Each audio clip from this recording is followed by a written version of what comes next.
A night under strange stars. Marcus Chen wiped the sweat from his forehead as he finished cleaning the University Observatory's main telescope. The late evening shift was usually peaceful, giving him time to study for his marine biology exams while earning some extra money. The campus was quiet, with only the distant hum of traffic and chirping crickets breaking the silence as he prepared to lock up. A brilliant flash of light streaked across the sky, unlike any meteor he had ever seen. The light pulsed with an otherworldly blue glow before disappearing behind the hills beyond the campus. Marcus grabbed his backpack and decided to investigate, his curiosity as a science student getting the better of him. The walk to the crash site took 20 minutes through dense woods. When he finally reached the clearing, Marcus gasped at what he found. A sleek, crystalline vessel about the size of a small car lay partially buried in the soft earth. Its surface shimmered with the same blue light he had seen in the sky, but now it flickered weakly like a dying candle. The discovery approaching cautiously, Marcus noticed the craft's surface was warm to the touch and seemed to respond to his presence with gentle pulses of light. A section of the vessel suddenly became transparent, revealing the interior. Inside, a figure lay motionless, and Marcus's heart raced as he realized this was no human technology.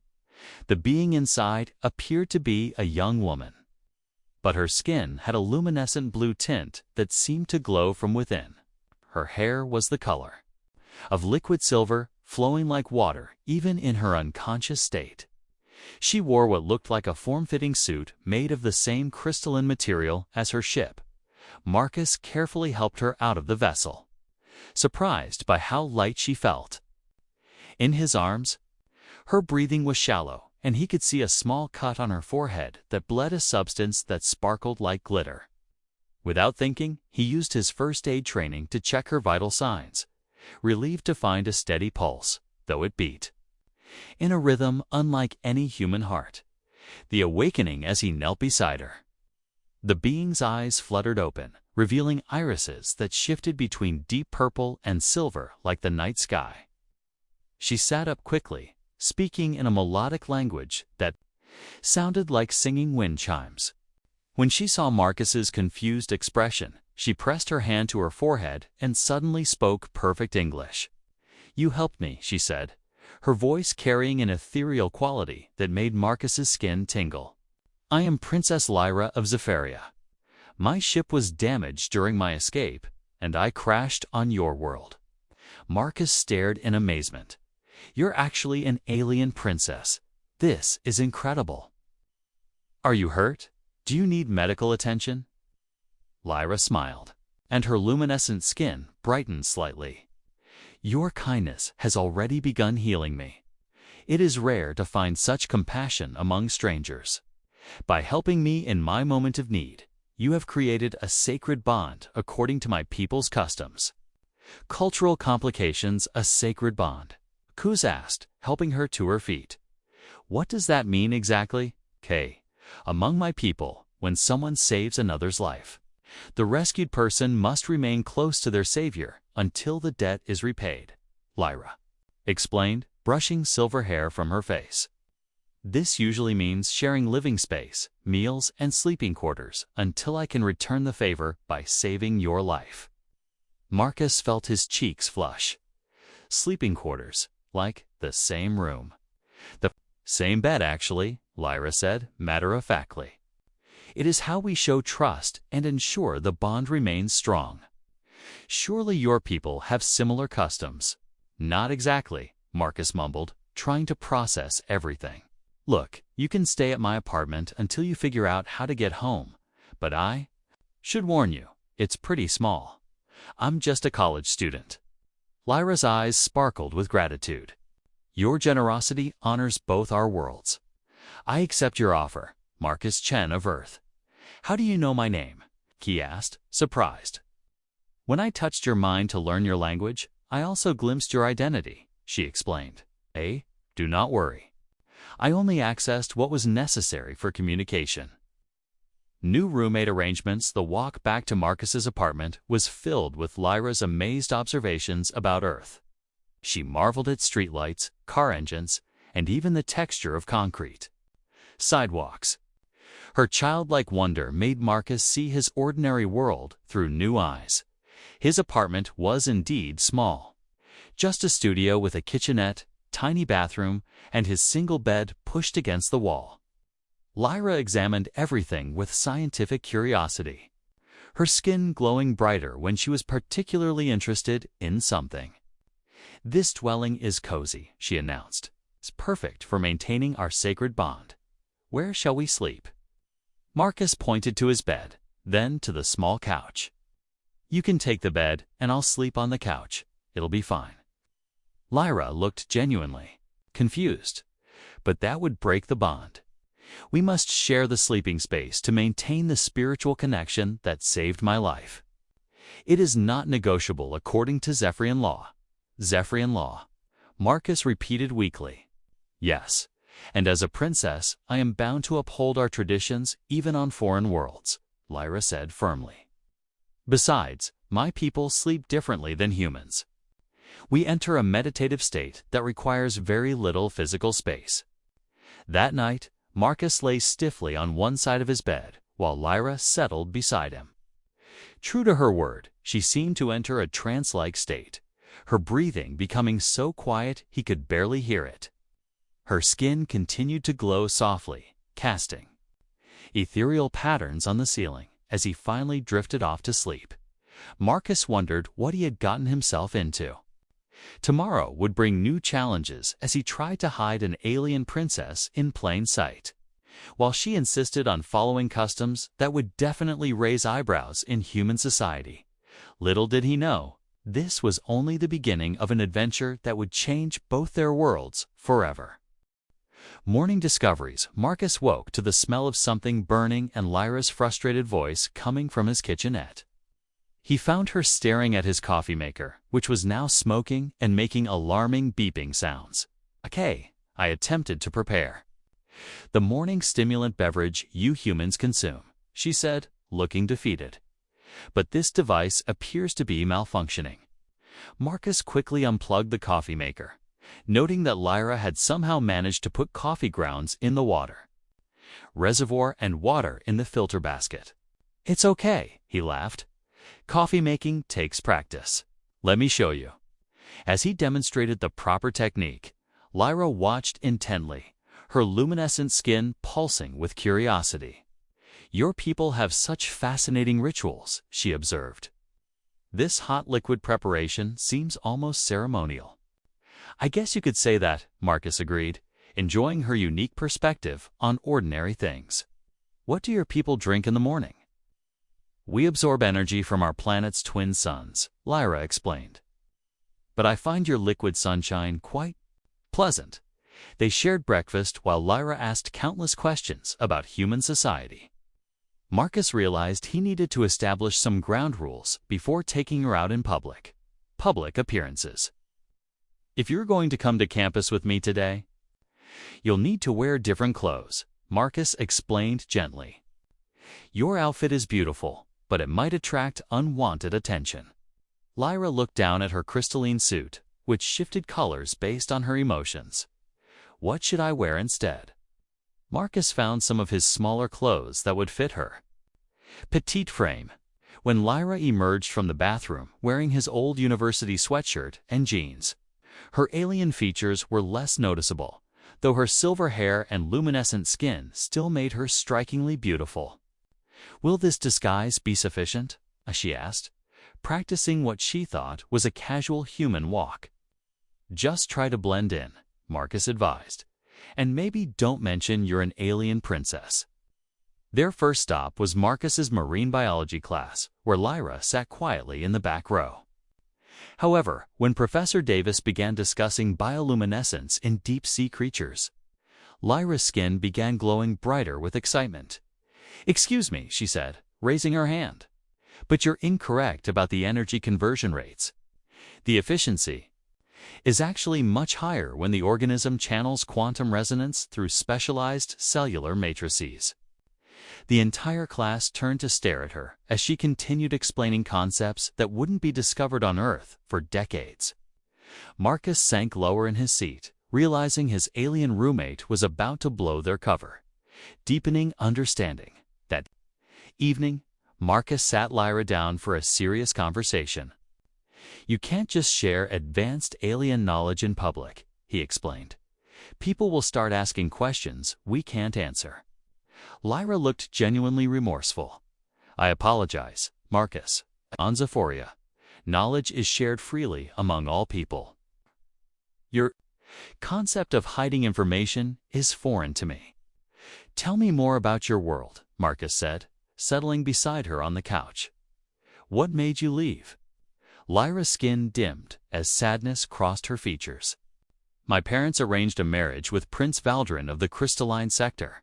He is powerful and wealthy, but cold and cruel.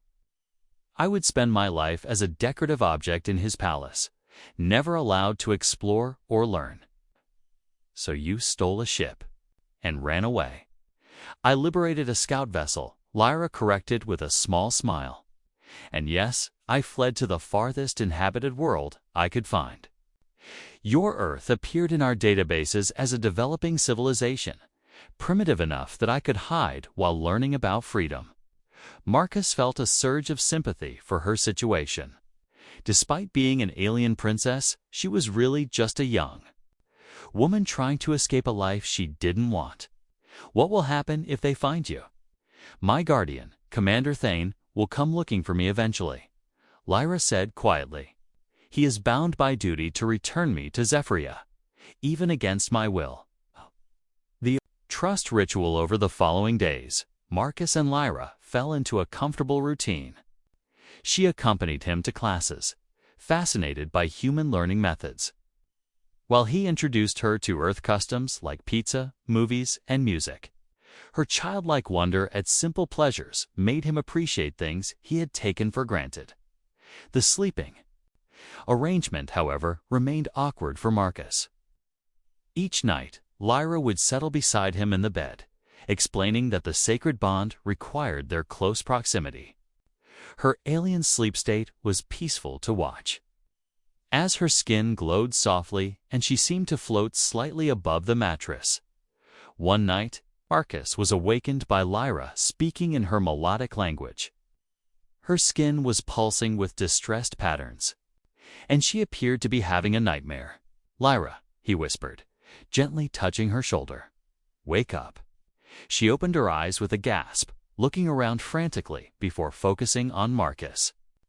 "I dreamed that Thane had found me," she said, her voice trembling. "He was dragging me back to marry Valdrin." Without thinking, Marcus pulled her into a comforting embrace. "It's okay," he said softly. "You're safe here with me." Lyra relaxed in his arms, her skin warming to a soft golden glow. "Your kindness continues to amaze me, Marcus.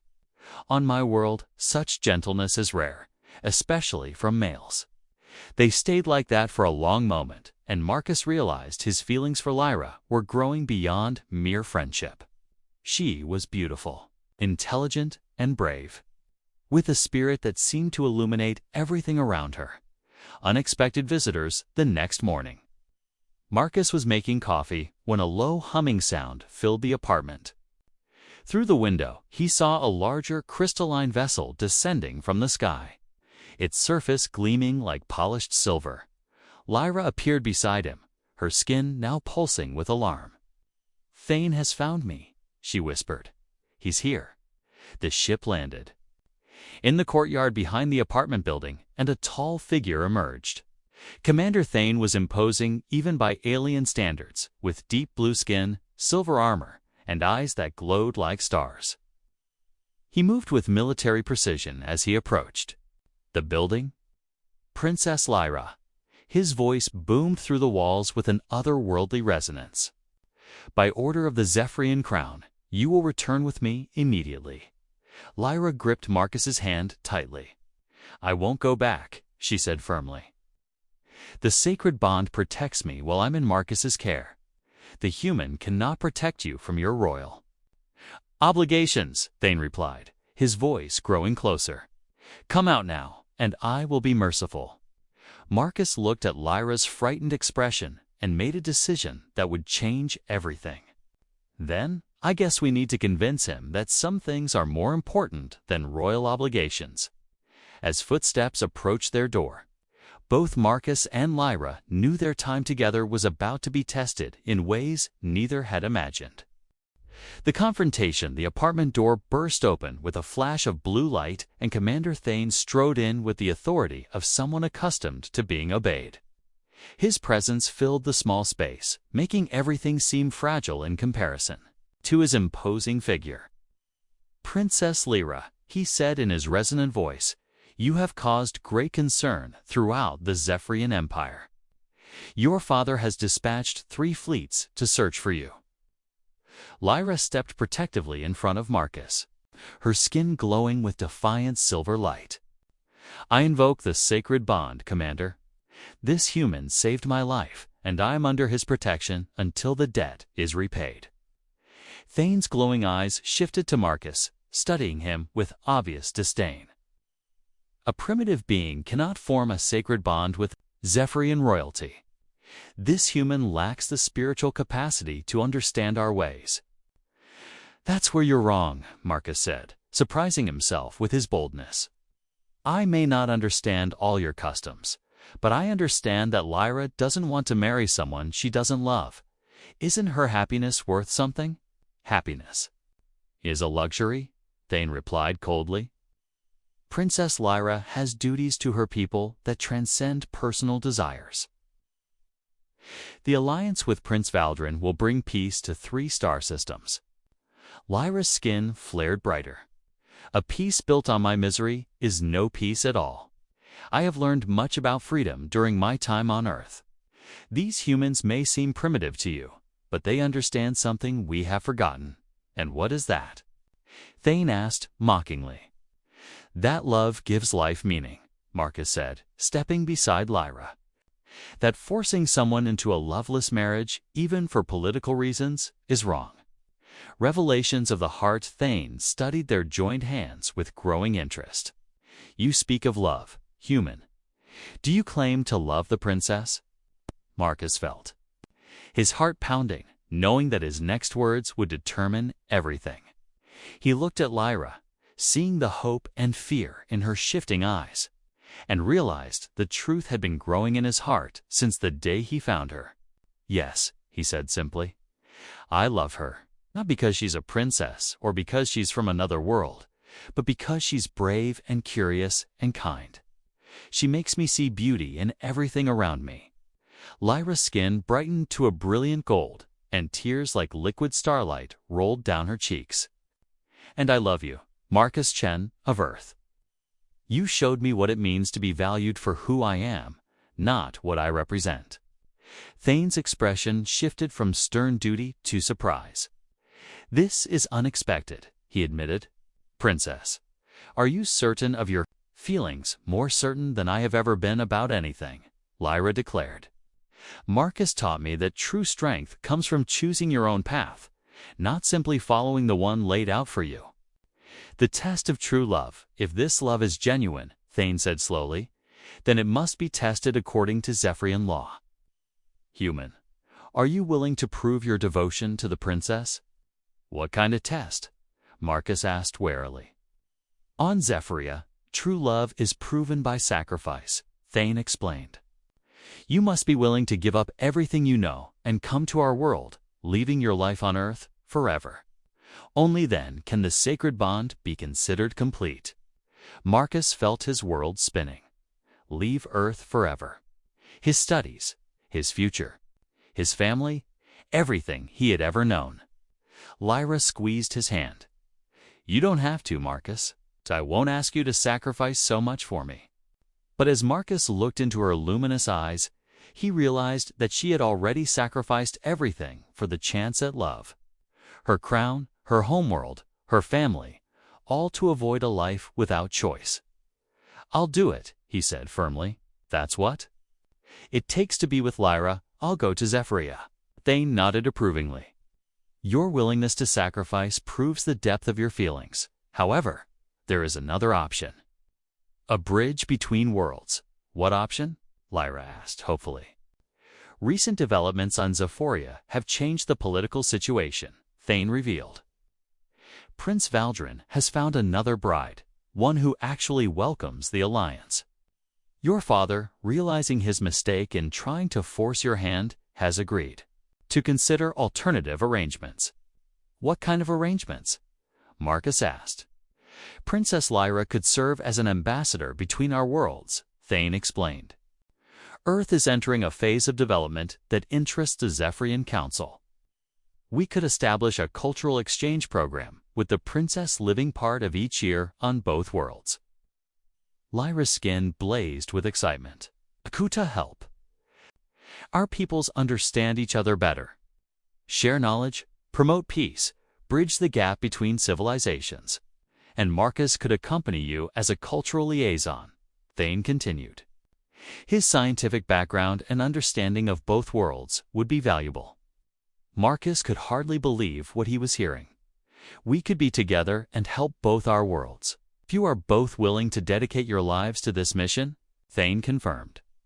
It would not be easy, but it would serve a greater purpose. Love across the stars 6 months later, Marcus stood on the observation deck of a Zephorian vessel, watching Earth shrink to a blue dot in the distance.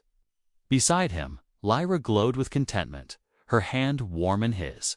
Are you sad to leave? She asked gently. A little, Marcus admitted. But I'm more excited about what we're going to discover together.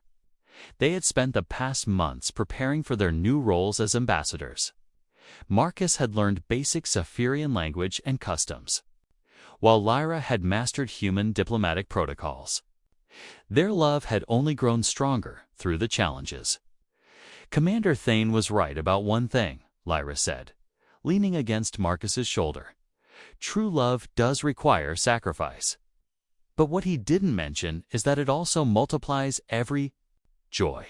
As they approached Zephyria, Marcus saw a world of crystal cities and floating gardens of twin suns and aurora-painted skies. It was beautiful beyond imagination, but what made it perfect was sharing it with Lyra. The perfect ending there. Wedding ceremony took place in a crystal amphitheater that floated among the clouds of Zephoria. Representatives from both worlds attended, marking the first official alliance between Earth and the Zephyrian Empire. Lyra wore a gown that seemed to be made of captured starlight, while Marcus wore traditional Zephyrian ceremonial robes that shimmered with embedded crystals. When they exchanged vows, her skin glowed so brightly that it rivaled the twin suns. I promise to love you across all worlds and through all time, Marcus said, slipping a ring of earthly gold onto her finger. And I promise to show you wonders beyond imagination while never forgetting the simple beauty of the world where we fell in love. Lyra replied, placing a ring of Zephyrian crystal on his hand. As they kissed, their love seemed to create a bridge of light between the floating cities and distant Earth, visible to everyone present. In that moment, two worlds truly became one. Years later, as they traveled between worlds, sharing knowledge and spreading understanding, Marcus and Lyra would often return to that small apartment where their love story began. The sacred bond that started as alien custom had become something far greater, a love that transcended species and planets. Their children, beautiful beings with the best qualities of both worlds, would grow up as living symbols of what was possible when love conquered fear, when understanding overcame difference, and when two hearts chose each other across the vast distances between stars. And in the quiet moments between their diplomatic duties, when they would lie together under alien skies or familiar earthly stars, Marcus and Lyra knew they had found something rarer than any crystal or more valuable than any crown, a love that truly was out of this world.